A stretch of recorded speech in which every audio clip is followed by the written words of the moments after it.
चरणों की धूल हमें जब मिल जाए रे, गुरु चरणों की धूल हमें जब मिल जाए रे, उसके जीवन में खुशबू भर जाए रे।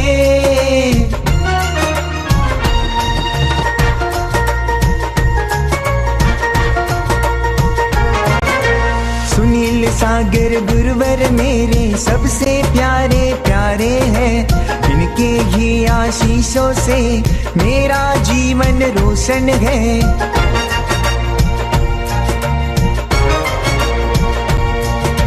सुनील सागर गुरुवर मेरे सबसे प्यारे प्यारे हैं, इनके ही आशीषों से मेरा जीवन रोशन है। गुरु की मूरत में, गुरु की सूरत में भगवान दिखाए रे,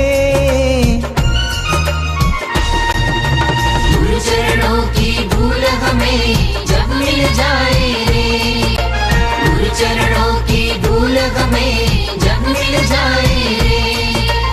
गुरुवर मेरे दर्पण है, सब कुछ उन्हें समर्पण है, गुरु से जीवन मधुबन है, गुरु से खिलता गुलशन है।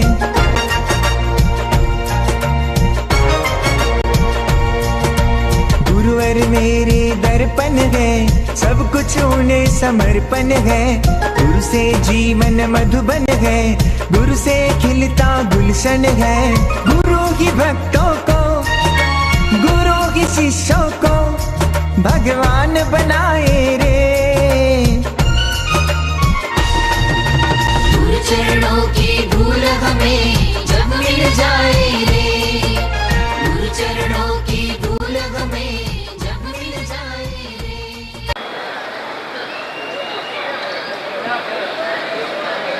संघ राष्ट्रीय स्वयंसेवक संघ के कार्यकर्तागण सारे सदस्य यहाँ विराजित हैं कि कोई दादागिरी, कोई आतंक तो कोई जंग करता है, कोई दादागिरी, कोई आतंक, कोई जंग करता है। आपसी मैत्री और मनुष्यता की बात तो केवल संघ करता है।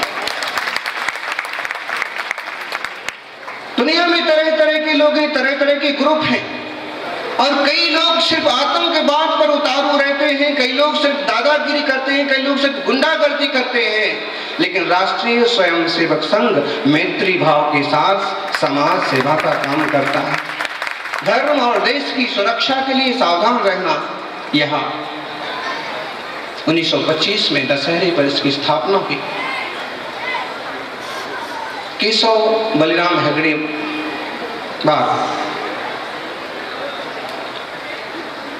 हेडगेवार ने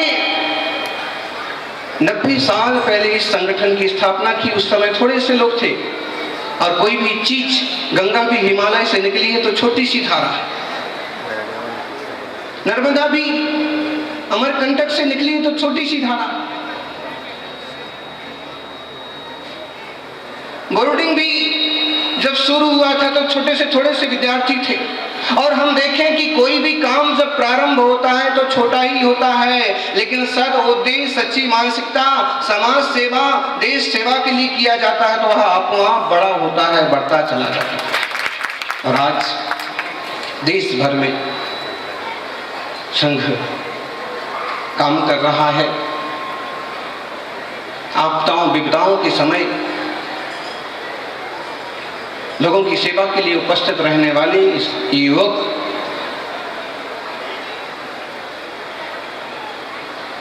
निश्चित रूप से अपने भीतर समाज सेवा के साथ, राष्ट्र सेवा के साथ एक धर्म सेवा, एक आत्म सेवा की भावना लेकर के भी चलने वाले हैं।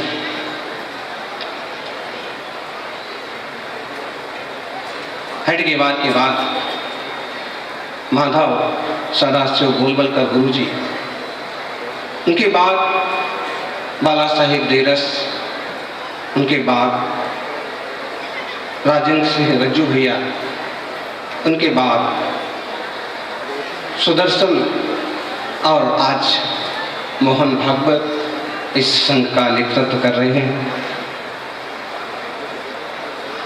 निश्चित रूप से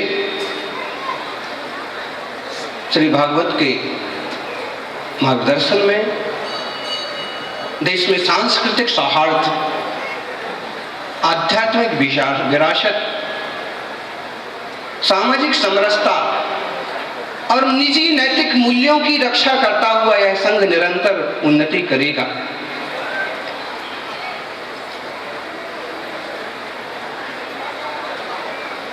हमें राष्ट्र और देश की सेवा तो करना ही है, उसके साथ हमारी नैतिकता, हमारी सच्चरित्रता की रक्षा भी करना चाहिए।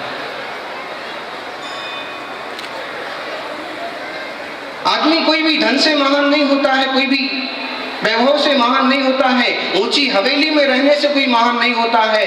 कोई भी मनुष्य यदि महान होता है तो अपने आचरण से होता है, अपने चरित्र से होता है। हमारा चरित्र भी उज्जवल होना चाहिए। इस दिशा में हम हमेशा सावधान रहें कि कहीं कोई ऐसी गलतियां ना हो, खान पान में ऐसी गिरावट ना हो जो हमारी संस्कृति को, हमारे देश को स्वीकार नहीं। सज्जनों, मद्य मांस मधु का फैशन बहुत बढ़ रहा है।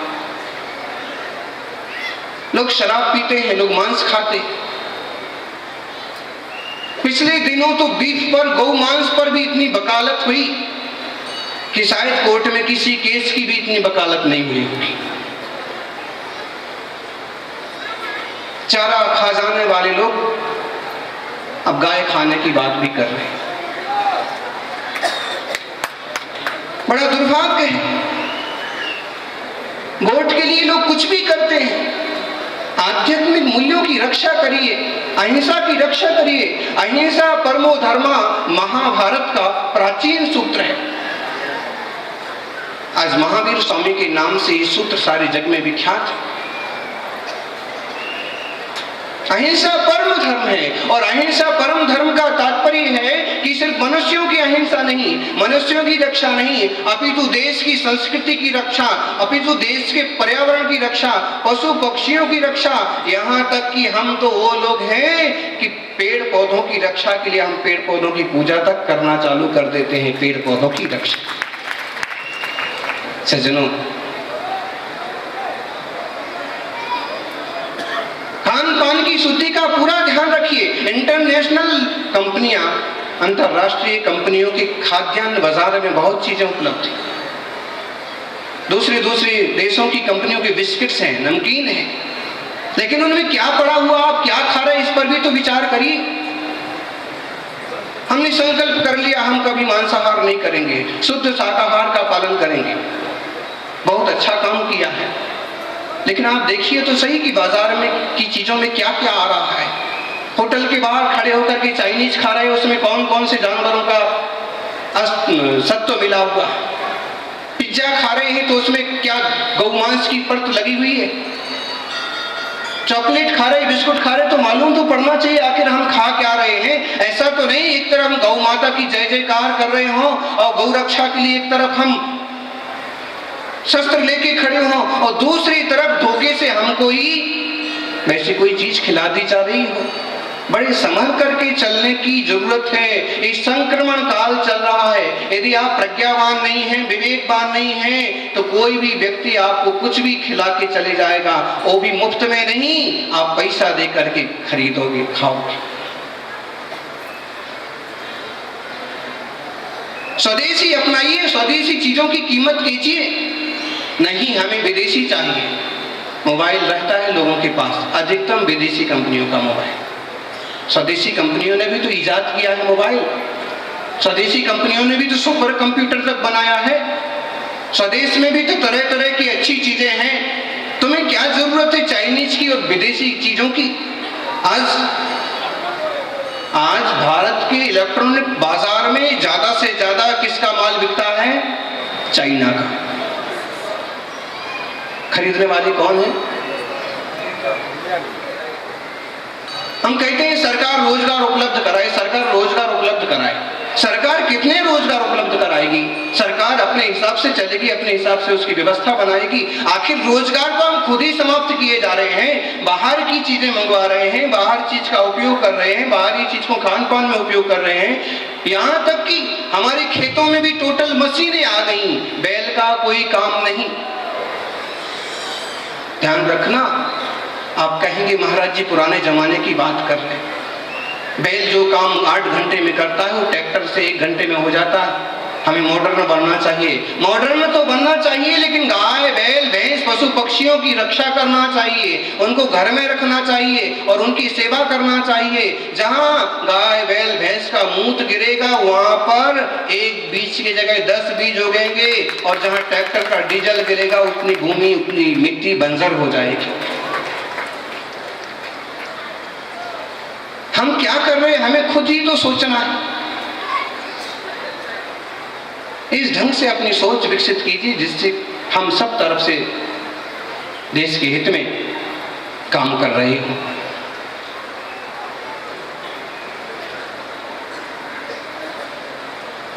लोग कालाबाजारी करते हैं, माल जमा करके रखते हैं, दालें जमा करके रखते हैं, खाने पीने की चीजें गोडाउन में भर भर करके रखते हैं। वास्तव में सच्चे ढंग से देखा जाए तो ऐसे लोग कभी भी देशभक्त नहीं हो सकते, देशद्रोही हैं, क्योंकि इससे माहौल बिगड़ता है।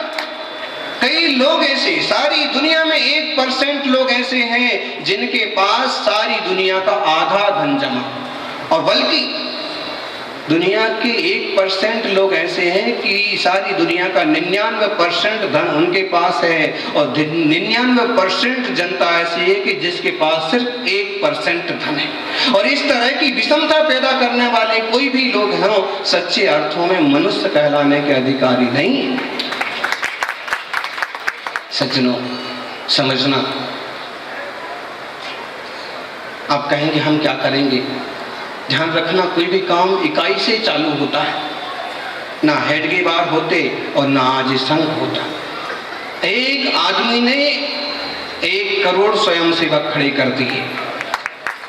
मतलब एक आदमी यदि बदले, एक आदमी कहीं से बदलाव चालू करे, यदि एक आदमी भी ठीक ढंग से कोशिश करे तो बहुत कुछ कर सकते हैं। इसलिए हम अपने आचार विचार आध्यात्मिक मूल्यों की दृष्टि जरूर बनाएं। लोग घर में कुत्ता पालना पसंद करते हैं, गाय पालना किसी को पसंद नहीं। बताइए, कृष्ण ने गायों का पालन किया था कि कुत्तों का? माना कि कुत्ता भी वफादार प्राणी है, बढ़िया प्राणी है, लेकिन गाय की अपनी कीमत है और कुत्ते की अपनी कीमत है। कुत्ता हमारी रक्षा सुरक्षा खेत रखवाली के काम आता है, लेकिन गाय को हम एक उच्च स्थान देते हैं। हमारे जीवन की विभिन्न आवश्यकताओं की पूर्ति में उसके दूध से बने हुए तरह तरह के पदार्थों से हम विकसित होते हैं, प्रसन्न होते हैं, शक्तिमान होते हैं। हमारा कहना है कि लोग और दूसरे जानवर पालो मत पालो, लेकिन गाय जरूर पालो। गोवत्स द्वादशी आती है, उस दिन लोग गाय को लड्डू खिलाएंगे, मिठाई खिलाएंगे, खूब सेवा करेंगे। उसका पेट खूब भर गया है और नहीं खाना चाहती है तो अभी जबरदस्ती उसके मुंह में घुसाएंगे, और बाकी दिनों चाहे उसके हड्डी पंजन निकल आए, 4 दिन से मुंह में घास न मिली हो तो भी कोई घास देने वाला आदमी नहीं मिलता। यह हमारा देश का दुर्भाग्य, हमारी सोच का दुर्भाग्य है। अरे क्या एक ही दिन होता है सेवा का? क्या एक ही दिन होता है पूजा का? क्या एक ही दिन होता है धर्म करने का, अहिंसक बनने का? क्या केवल एक ही दिन होता है शक्तिमान बनने का? केवल एक ही दिन होता है? एक दिन तो व्यवस्थापन के लिए होता है, प्रदर्शन के लिए होता है, लेकिन हमें हमेशा दयालु, कृपालु, सामाजिक और व्यवहारवान बनना चाहिए। सज्जनों, गौ रक्षा बहुत जरूरी है, पशु रक्षा बहुत जरूरी है। हम केंद्र सरकार से मांग कर रहे, बार बार आग्रह कर रहे कि कम से कम गौ मांस निर्यात पर तो आप बैन लगाइए। देश में जिन लोगों की जीभ चंचल है, चपल है,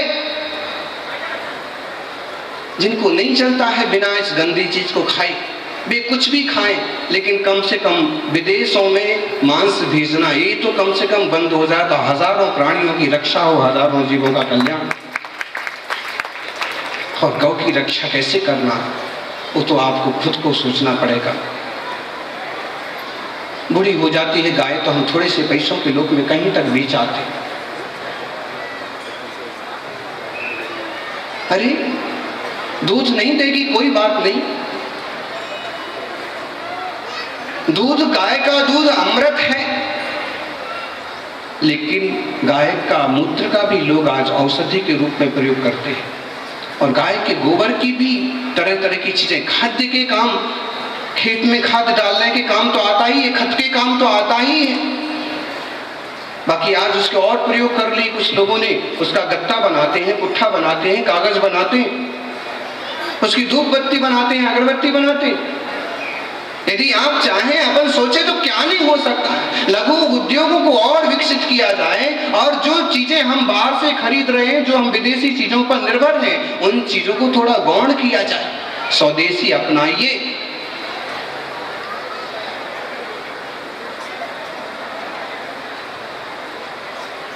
सज्जनों, एक समय ऐसा था कि विदेशी बहिष्कार करने के लिए लोग सही तक हो जाया करते थे। कहते हैं मुंबई में जब विदेशी वस्तुओं का अगवानी हुई, बहुत मात्रा में मार्केट में ला रहे थे, तो एक बाबू गेनू करके एक आदिवासी व्यक्ति ट्रक के सामने लेट गया। उसने कहा कि विदेशी चीजें हमारे देश में नहीं चलेंगी। हिंदुस्तानी ड्राइवर ने कहा कि इसके ऊपर से मैं ट्रक नहीं ले जा सकता, ये मेरा भाई है, मेरे देश का। आपकी माँ के पेट से जन्मे हुए ही आप भाई नहीं होते हैं। अरे एक माँ जो होगी वह एक बच्चा पैदा करेगी, 2 बच्चा पैदा करेगी। आजकल तो ये जमाना ही है कि हम 2 हमारे 2। एक माँ की 4, 6, 8, 10 बेटे होंगे, लेकिन हम तो भारत माँ के बेटे हैं, और एक साथ एक अरब नहीं, 1.25 अरब। तो उसने कहा कि मैं इस पर ट्रक नहीं चलाऊंगा। अंग्रेज अधिकारी ने गुस्से में उसको निकाल के नीचे गिराया और खुद उस ट्रक में ड्राइविंग किया, और उस व्यक्ति के ऊपर से ट्रक निकाल दिया। आदमी वहीं मर गया। लेकिन हटा नहीं, विदेशी चीजें नहीं चाहिए, और आज हम विदेशी के दीवाने हो रहे हैं। दीवाने मत होइए, अपने देश की चीजों की भी कीमत करिए।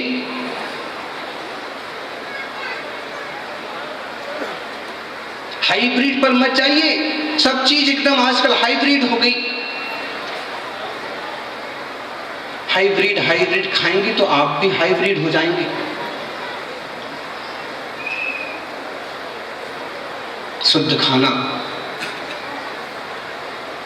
शुद्ध मन रखना, और शुद्ध प्रभु की आराधना करना। सज्जनों, हमारी देश की प्राचीनतम प्रार्थना है, सर्वे भवन्तु सुखिनः, सर्वे सन्तु निरामया, सर्वे भद्राणि पश्यन्तु, मा कश्चित् दुःखभाग् भवेत्। इस छोटी सी प्रार्थना में बहुत सारी महत्वपूर्ण चीजें समाहित हैं। आप देखिए, हमने जैसे कहा सर्वे भवन्तु सुखिनः, मतलब क्या? सर्वे भवन्तु सुखिनः मतलब सब सुखी हो, और सब सुखी होने के लिए हमने तरह तरह के कानून भी अपनाए, तरह तरह की धार्मिक प्रवृत्तियां भी चालू की, तरह तरह के त्योहार और प्रोग्राम्स भी हम मनाते हैं, ताकि समाज के आखिरी छोर तक के लोग सुखी हो सके। आरक्षण की जो व्यवस्था की गई थी वह भी इसीलिए की गई थी कि जो लोग बहुत पिछड़े हुए हैं, जो अपने दम पर आगे नहीं आ सकते हैं, हम उनको आरक्षित करके उनको आगे लाएंगे कि भाई ये लोग 5% जरूर ही से जरूर शासकीय सेवा में होना चाहिए। और आज देखा जाए तो उस तरह के आरक्षण की जरूरत नहीं। भागवत के बयान पर लोगों ने बवाल मचा दिया, उसमें गलत क्या है? कितनी बढ़िया बात है कि हमें आरक्षण के समय ये जरूर सोचना चाहिए कि अब किसको कितने समय तक कितने आरक्षण की जरूरत है, और नहीं तो हो क्या रहा है कि जो आरक्षण प्राप्त है उसमें जो लोग आगे बढ़ चुके हैं, जो लोग परिपक्व हो चुके हैं, सक्षम हो चुके हैं, वे लोग ही सिर्फ उस आरक्षण का फायदा लेते रहते हैं, बाकी जो लोग पिछड़े हैं वो और ही पिछड़ते चले जाते हैं। तो यदि आरक्षण की समीक्षा होती है तो इसमें तकलीफ क्या है? किन लोगों को कब तक कितने तरह के आरक्षण की आवश्यकता है? सही बात है, ताकि जो एकदम पिछड़े रह गए, पीछे रह गए, वो लोग आगे आ सके। आज आरक्षण के नाम पर जो लोग आगे बढ़ चुके हैं, बस वही कुटुंब, वही परिवार, वे थोड़े से ही लोग ही आगे बढ़ते रहते हैं, बाकी वही समाज का समाज पूरा का पूरा पीछे रह जाता। ऐसे में यह हमारा एक सूत्र था, सर्वे भवन्तु सुखिनः, और उसके पीछे व्यवस्था चालू हुई और इसमें समीक्षा होना चाहिए। दूसरा, अल्पसंख्यक संरक्षण, इसमें भी एक सोच रही, सारे लोग प्रसन्न रहें, सुख से रहें, कोई ये ना सोचे कि हम थोड़े हैं तो हम संकट में पड़ जाएंगे। इसलिए आज जैन समाज को भी अल्पसंख्यक का दर्जा दिया गया, लेकिन इसका मतलब ये कतई नहीं है कि देश की धारा से हट करके कि कट करके चलना है। हम सब देशवासी हैं, हिंदुस्तान वासी हैं, और जो जो हिंदुस्तान वासी हैं उस आशय में वो सब हिंदू कहलाने के अधिकारी हैं। संस्कृति की सुरक्षा सबको करना चाहिए, लेकिन विसंवाद और विवाद कभी और कहीं नहीं करना चाहिए। यानी सर्वे भवन्तु सुखिनः, सब सुखी हो इसलिए हम प्याऊ भी खोलते हैं, सब सुखी हो इसलिए हम भोजन भी कराते हैं, भोजनशाला भी खोलते हैं। सर्वे सन्तु निरामया, सब निरामय हो, कोई बीमार ना हो, कोई दुखी ना हो।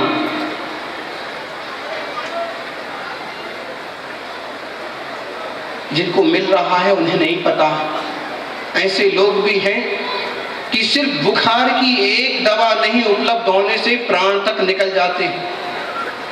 और ये प्रार्थना बहुत महत्वपूर्ण है, और हम सिर्फ बोलते नहीं, हम करें भी। सर्वे सन्तु निरामया, सब निरामय हो, कोई बीमार ना हो, और कोई बीमार हो औषधि नहीं ले पा रहा है तो हमारे पास आए, हम उसके पास जाके उसकी हेल्प करें।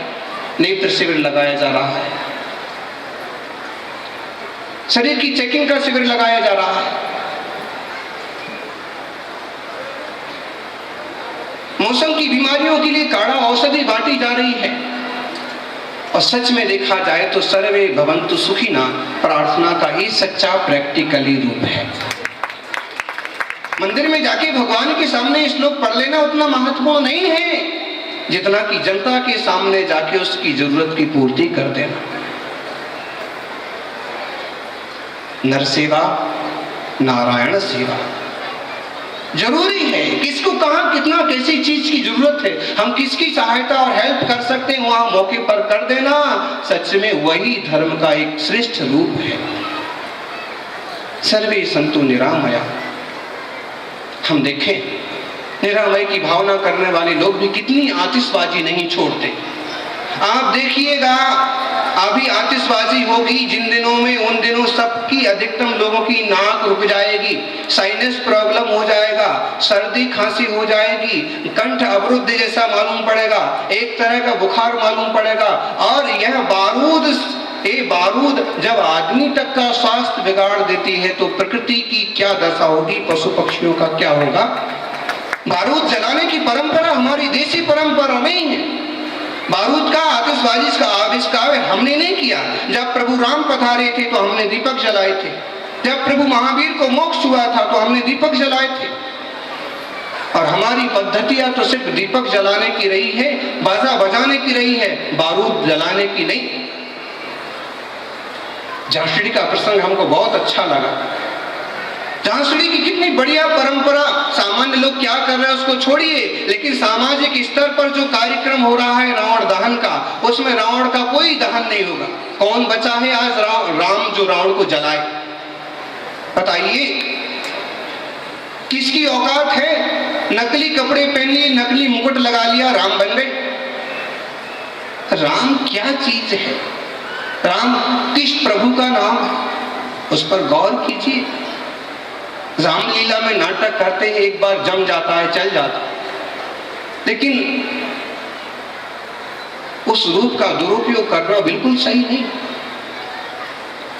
झांसड़ी की पंचायत ने बढ़िया निर्णय किया कि रावण जलाएंगे नहीं, लेकिन यदि वह परंपरा निभाना है तो गांव के मुखिया लोग जाकर के तलवार जो बना रखा है पुतला सीमेंट का, उस पुतले पर जाके तलवार टिका देंगे और वह रस्म पूरी हो गई, रावण वध हो गया। हजारों लोग दिखते हैं, किसी प्रकार का बारूद नहीं, किसी प्रकार का खर्च नहीं, किसी प्रकार की कोई बदमाशी बेईमानी नहीं, और अच्छे माहौल में कार्यक्रम संपन्न हो गया। क्या बढ़िया परंपरा है। क्या जरूरी है जलाना, और जलाना ही है तो बारूद इतना भरना जरूरी है क्या? राम ने पहले रावण में बारूद भरा था क्या? तो कहे को तमाशा अपनी नाक के लिए हमारी परिषद ने इतना बड़ा रावण बनाया, हमारी पालिका ने इतना बड़ा किया, हमारी पंचायत में हमारे गांव में इतना बड़ा हुआ, फलाने मंदिर वालों ने। अरे फलाने मंदिर वाले पहले अपने भीतर के रावण को मार दो, बाहर के रावण तो आप मर जाए। बुरा लगी आपको लग जाने दो, एक बार आपको जैसा भी हमको बोलना हो बोल देना, लेकिन हम आपको ये बात जरूर कहेंगे, कई चीजों में हमें संशोधन करने की जरूरत है। जो बारूद हम उड़ाए जा रहे, दीपावली के नाम पर कितने लोग लाखों उड़ाएंगे। हम आपसे कहते हैं आप इस बार दीपक जलाना, इस बार आप पटाखे नहीं फोड़ना, और जितना का आप पटाखे फोड़ना चाहते हैं उतने का घास खरीद करके गौशाला में जाके गाय को डालना। आप गाय की प्रसन्नता देखना। आपको लगे कि महाराज जी ऐसी बात करते हैं, हमारे पास पैसे की क्या कमी है, 1000 रुपए का घास खिला देंगे, 5000 की पटाखे फोड़ लेंगे। माना कि आपके पास पैसे की कोई कमी नहीं, आप बहुत पावरफुल हैं, आपसे लोग डरते हैं, लेकिन ध्यान रखना हम किसी को डराने के लिए नहीं हैं। महावीर स्वामी तो कहते हैं कि यूं चिड़िया बैठी थी और उन्होंने आंख खोली और देखा कि आंख खोलने से चिड़िया डर गई और उड़ गई। कहते हैं उसके बाद से उन्होंने आंख ही नहीं खोली। मेरे से कोई डरना नहीं चाहिए, मैं पावरफुल कितना भी रहूं, लेकिन सब व्यक्तियों को एक विश्वास, एक आत्मीयता होना चाहिए कि भाई साहब बहुत बढ़िया है, डरने की जरूरत नहीं। हम आपसे कहेंगे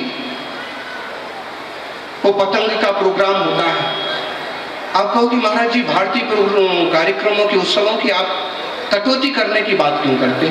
बिल्कुल नहीं, लेकिन वो पतंग जो आती है, पतंग में जो धागा लगता है, मंजा लगता है, बताइए कौन से देश का आता है? आज अपने देश का धागा भी यूज नहीं करते हैं युवा लोग, चाइनीज चाहिए, वो प्लास्टिक वाला, चाहे उससे किसी बाइक वाले की गर्दन कटो और चाहे किसी का नाक कटो। अब कर क्या रहे हैं? माना कि आपके पास ताकत है, धन है, लेकिन इसका मतलब ये तो नहीं है कि हम भी रावण की तरह एक्शन करने लग जाए। रावण आखिर मारा गया, क्यों मारा गया?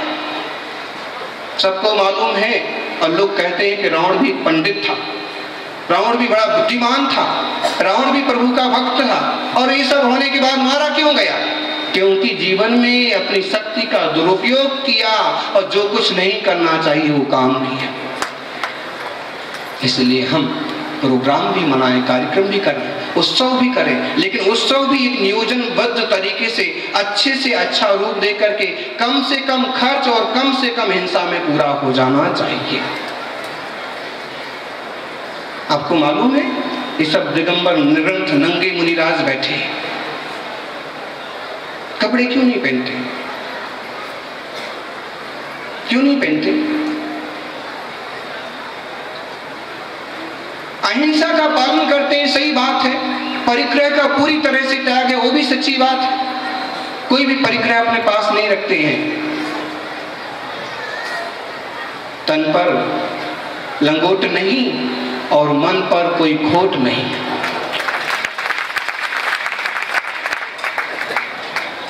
क्यों नहीं है वस्त्र?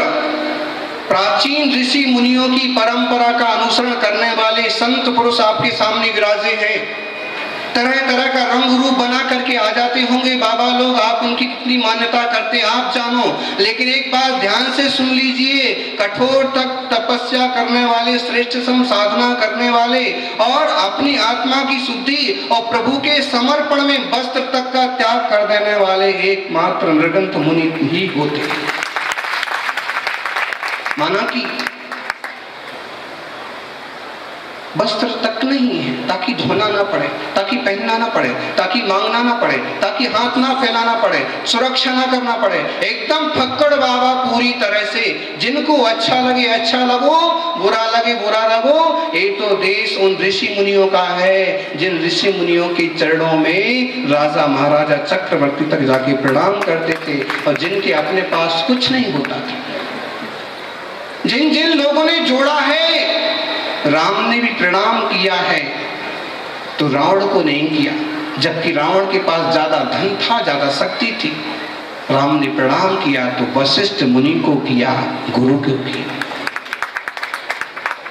कृष्ण के समय में जरासंध के पास ज्यादा शक्ति थी, ज्यादा धन था, ज्यादा वैभव था, जरासंध को नमस्कार नहीं किया। नमस्कार किसको किया? सांदीपनि मुनि को नमस्कार किया, गुरु को नमस्कार किया। तो यह नृग्रंथों की प्राचीन परंपरा, तपस्वियों की प्राचीन साधना आज हमें देखने में भले कुछ अटपटा लगे, और सौभाग्यशाली हो आप राजस्थान वाले कि आपको ऐसे मुनियों के दर्शन चलते फिरते होते रहते हैं। नहीं तो कहीं ऐसे स्थान है कि मुनि पहुंचते ही नहीं थे। 24 घंटे में सिर्फ एक बार भोजन पानी लेना, बाल बड़े हो गए तो अपने हाथ से उखाड़ के फेंक देना, खाली पाटे पर अथवा जमीन पर एक करवट से 4-5 घंटे विश्राम करना, बाकी ध्यान करना, जाप करना, प्रभु के नाम की माला फेरना, लोगों की खुशहाली के लिए दुआ देते रहना और निरंतर आत्म शुद्धि के लिए शुद्धोक योग रूप आत्मा का स्मरण करना, ये काम करते हैं मुनिराज।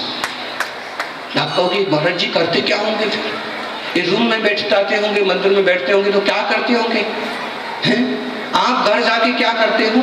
घर में क्या करते हो? खाना पीना, मौज मस्ती, टीवी बीवी, दुनिया भर का काम।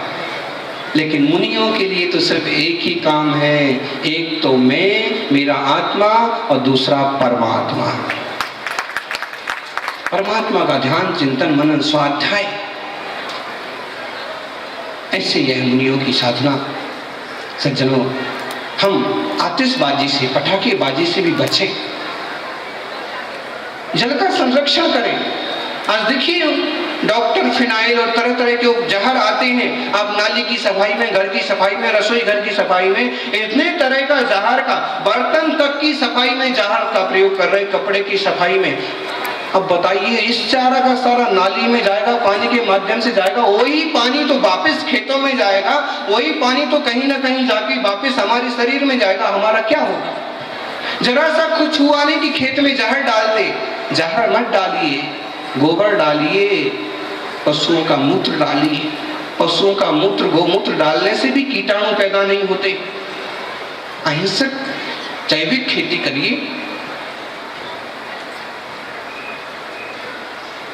हम साग भाजी में, फसल उगाने में जो जहर डालते हैं ना, वो वापस पदार्थ में आता है, बीज में आता है, फल में आता है और वापस हमारे शरीर में जाता है। आज प्रत्येक आदमी के भीतर इतना जहर है कि यदि जोर से पड़ोसी को काट दे ना कुत्ते की तरह, तो उसका बचना मुश्किल हो जाए। काटना मत कभी, ना प्रैक्टिकल करना, लेकिन ये समझ लेना कि शरीर में कहीं ना कहीं हम। जयपुर से एक महानुभाव आए थे कल परसों, परिवार के साथ थे। उनके एक्शन से मालूम पड़ रहा था कि वे जैन धर्म और मुनियों को ज्यादा जानते नहीं। फिर भी उनने हाथ छोड़ के कहा, महाराज शरीर काम नहीं करता है, उंगलियां काम नहीं करती है, पांव भी ठीक से मुड़ते नहीं है, हमेशा बेचैनी रहती है, खाया कुछ जाता नहीं है। अब बताइए, कोई उपचार बताइए। डॉक्टर ने मना कर दिया। जयपुर में आपका नाम सुना तो हम प्रतापगढ़ तक आए हैं। आप बताइए कि हमारी उंगलियां काम करने लग जाएं, ठीक से मुड़ने लग जाएं, शरीर ठीक से काम करे। मैंने कहा करते क्या हो, खाते क्या हो? सब कुछ खाते, नॉनवेज भी खाते हो। पहले कम खाता था, अभी डॉक्टर के पास गया था, डॉक्टर ने कहा कि तुम्हारे को कमजोरी है, तुम नॉनवेज खाया करो। मैंने कहा ज्ञानी, कहीं ना कहीं किसी ना किसी तरह का नॉनवेज, किसी तरह का जहर तुम्हारे शरीर में चला गया, इसलिए तुम्हारा शरीर ठीक से काम नहीं करता है। सबसे पहले तो दारू और नॉनवेज का त्याग करो और फिर मैं तुम्हें आशीर्वाद देता हूँ, प्रभु की कृपा रही तो जरूर अच्छी हो जाए। इसी तरह की गंदी चीजें खाली में शरीर में जाएंगे, उनके कीटाणु रह जाएंगे, होगा क्या? आपको मालूम है कभी शक्कर ज्यादा खा लेते हैं तो पेट में कीड़े हो जाते हैं, क्या बोलते हैं उसको अपन? पेट के छोटे छोटे सफेद कीड़े को क्या बोलते हैं? शक्कर ज्यादा खा ली। माँ भी कहती बेटा शक्कर मत खाया कर, ज्यादा चॉकलेट खाते रहते बच्चे के दांत हिलने लगते हैं, सड़ने लगते हैं, गलने लगते हैं। माता कहती है, पापा कहते हैं बेटा चॉकलेट मत खा, दांत गिर जाएंगे। मतलब खाने पीने की चीजों पर हमारे शरीर पर सीधा असर होता है, इसलिए खान पान में बहुत सावधान रहिए। जिस चीज को नहीं जानते हैं, जिस चीज को नहीं पहचानते, एक दिन भूखा रह लेना अच्छा, लेकिन बिना सुरक्षित चीज, बिना सही चीज उपलब्ध नहीं है तो खाना अच्छा नहीं। सर्वे भवन्तु सुखिनः, सर्वे सन्तु निरामयाः। जल की रक्षा कीजिए, भूमि की रक्षा कीजिए। इतने बोरवेल कर दिए लोगों ने, भारत माँ के सीने में इतने छेद कर दिए, दूसरे लोग तो कर ही रहे हैं, दुश्मन तो तकलीफ पहुंचा ही रहे हैं, लेकिन हम भी पानी के लिए, बोरवेल के लिए कितने सारे छेद किए जा रहे हैं। उसकी एक सीमा तो होना चाहिए, एक मर्यादा होना चाहिए।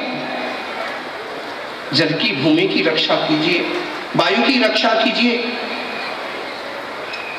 वातावरण की रक्षा कीजिए। इतना बड़ा बड़ा साउंड, इतना बड़ा बड़ा बैंड, इतना बड़ा बड़ा गोला बारूद कि चाहे किसी के प्राण ही निकल जाए उस आवाज को सुन करके। लोग डीजे बजाते हैं, बजाइए, लेकिन शालीन संगीत होना चाहिए। अभी देखिए संघ के युवकों ने जो संगीत किया, कितना शालीन संगीत, बांसुरी और थोड़े से बाजे, और एकदम सब मंत्र मुग्ध हो गए। लेकिन पता नहीं लोगों की क्या सोच है कि डीजे ही होना। ज्यादा शोर भी अच्छा नहीं है, आखिर नुकसान हमको ही पहुंचने वाला है वापिस।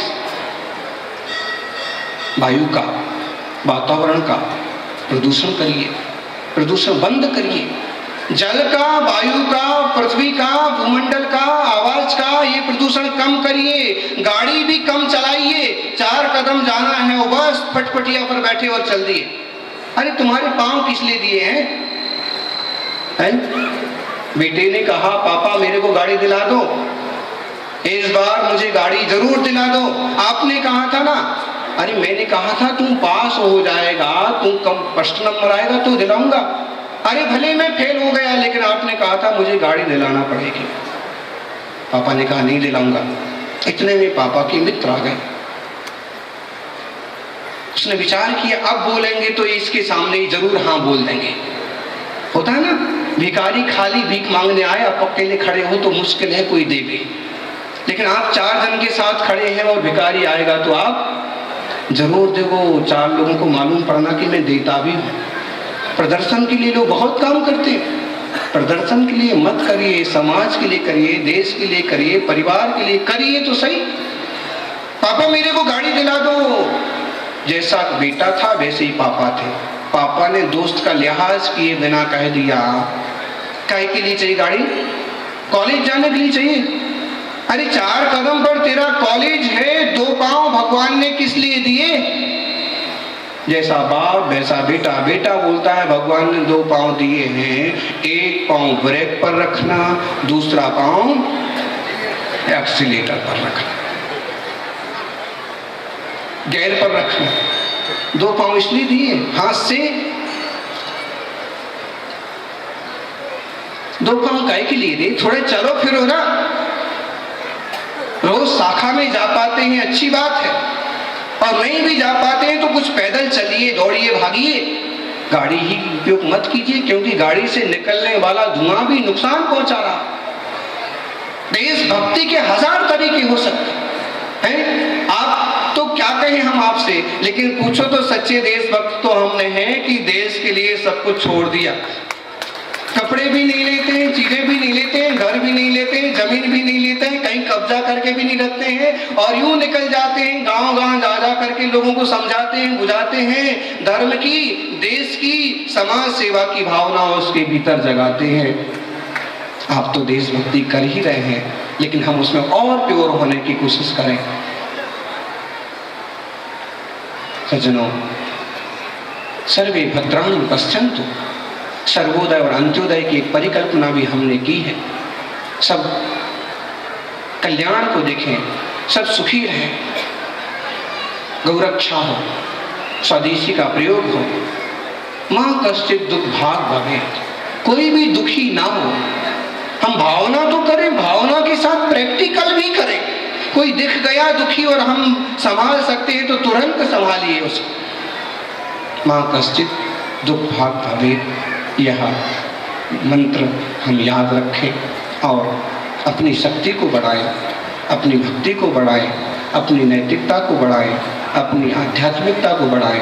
प्रभु से प्रार्थना करें, तमसो मां ज्योतिर्गमय मृत्योर्मा अमृतम गमय। हम प्रकाश की ओर जाएं।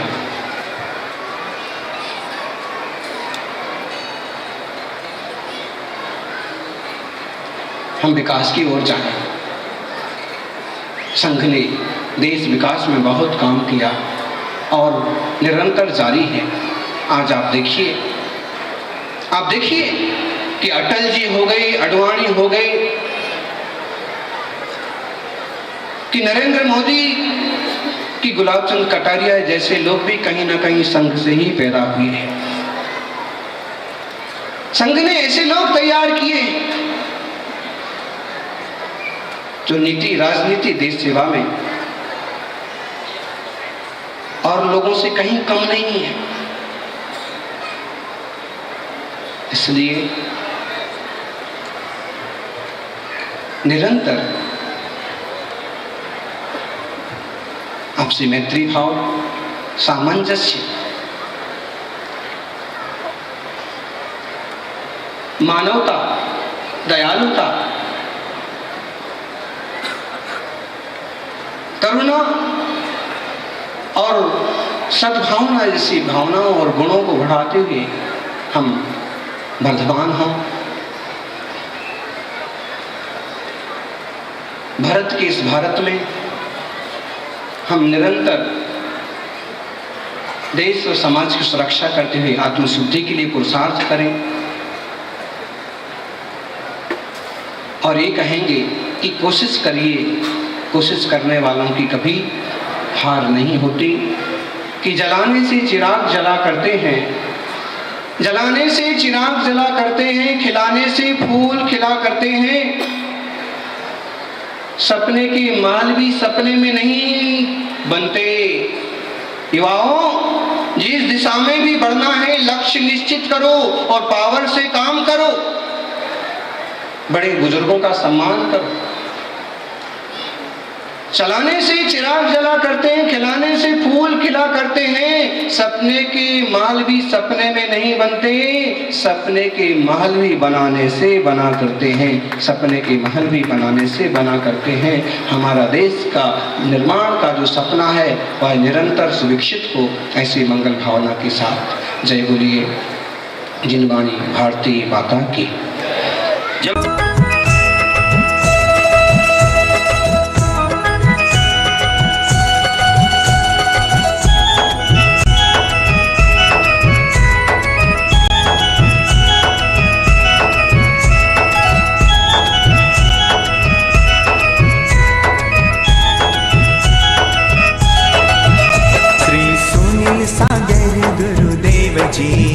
मेरा कर दो कल्याण जी।